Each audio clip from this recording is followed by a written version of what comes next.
उच्चतम न्यायालय के मुख्य न्यायाधीश न्यायमूर्ति सूर्यकांत, न्यायमूर्ति जयमला बागची, न्यायमूर्ति विपुल एम पंचोली के संवैधानिक बेंच में SLP 020/832/2023 पर सुनवाई हुई, जिसमें सरकार को लगाई फटकार और उच्चतम न्यायालय द्वारा अंतरिम स्थगन आदेश दिया गया। याचिकाकर्ता जगमनी देवी वगैरह के विद्वान अधिवक्ता आकाश काकड़े के द्वारा माननीय न्यायालय में जोरदार बहस हुई, जिसमें किसानों पर सरकार के अवैधानिक कृत्य का साक्ष्य एवं सबूत दिया, जिसके आधार पर सुप्रीम कोर्ट ने सुप्रीम रोक का आदेश देकर ट्रांसपोर्ट नगर योजना पर अंतरिम स्थगन आदेश पारित किया। उक्त सूचना मिलते ही किसानों में खुशी की लहर दौड़ गई। वहीं किसानों ने मोहन सराय किसान संघर्ष समिति के मुख्य संरक्षक किसान नेता विनय शंकर राय मुन्ना एवं मुख्य याचिका जगमनी देवी को अपने खेतों के फूल के माला से लाद दिया और ढोल नगाड़े के साथ जुलूस निकालकर एक दूसरे को मिठाई खिलाकर बधाई दी और जश्न मनाया। किसान नेता विजय शंकर राय मुन्ना ने कहा कि सुप्रीम कोर्ट के रोक से भाजपा सरकार के अवैधानिक कृत्य एवं अहंकार पर रोक लगेगी। प्रधानमंत्री के संसदीय क्षेत्र में सत्ता का खुला दुरुपयोग कर अन्नदाता के वैधानिक हक हुकूक पर खुलेआम डकैती डाली जा रही, जिस पर विराम लगेगा। राय ने कहा कि लोकसभा चुनाव में प्रधानमंत्री को वाराणसी अपने चुनाव में भारी मशक्कत किसान दमन एवं उत्पीड़न के विरोध के चलते ही झेलना पड़ा, लेकिन आज सबक नहीं लिया उन्होंने चिंतनीय है। प्रधानमंत्री को वाराणसी जमीन अधिग्रहण पर आत्ममंथन करना चाहिए, अन्यथा किसान उखाड़ फेंकेगा। वहीं उन्होंने यह भी कहा कि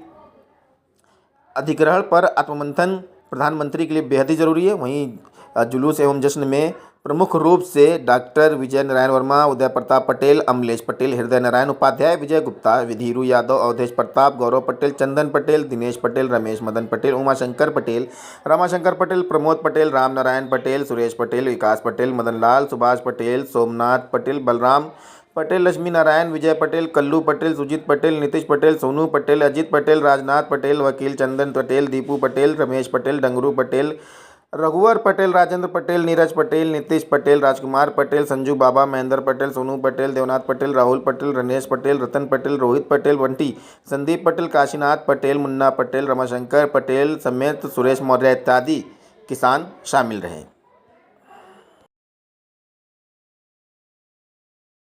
किसान संघर्ष का किसानों का जो संघर्ष 1998 से लेकर के आज 2026 तक जो हुआ है, उसका आज हम लोगों को रिजल्ट मिला है। आज सुप्रीम कोर्ट ने सुप्रीम रोक लगा करके गुजराती गैंग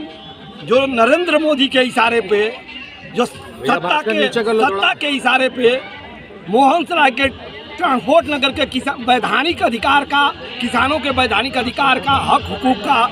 जो हनन कर रहा था, उस पर आप चीफ जस्टिस ऑफ इंडिया की कोर्ट ने आज सुप्रीम रोक लगा करके, स्टे लगा करके एक ऐतिहासिक फैसला दिया है,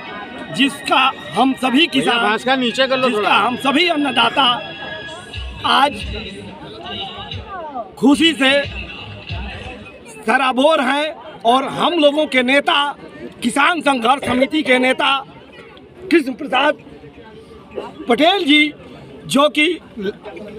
यहाँ पे लाठीचार्ज में घायल हुए थे और उसके कारण से शहादत दिए थे, आज इनको सच्ची श्रद्धांजलि हम लोग दे रहे हैं। इसलिए हम भारत के प्रधानमंत्री से, जिनका नरेंद्र मोदी जी का ये संसदीय क्षेत्र है, उनको आज अंतिम चेतावनी दे रहे हैं कि अब होश में आ जाइए, मदहोश में काम नहीं चलेगा। आप सत्ता में रह करके लोकसभा के चुनाव से पहले किसानों पे यहाँ पे बर्बर लाठीचार्ज किए थे, जिसका परिणाम हुआ कि आपको विगत लोकसभा के चुनाव में हाँफना पड़ा, नाको चने चबाने पड़े। लेकिन अगर आप अपने अधिकारियों के और अपने गुजराती गैंग के बहकावे पे आकर के अगर वही रवैया अपनाए रहेंगे, तो आपको चुनाव से पहले बनारस का किसान बोरिया बिस्तर बांध करके और गुजरात भेजने का कार्य करेगा। ठीक।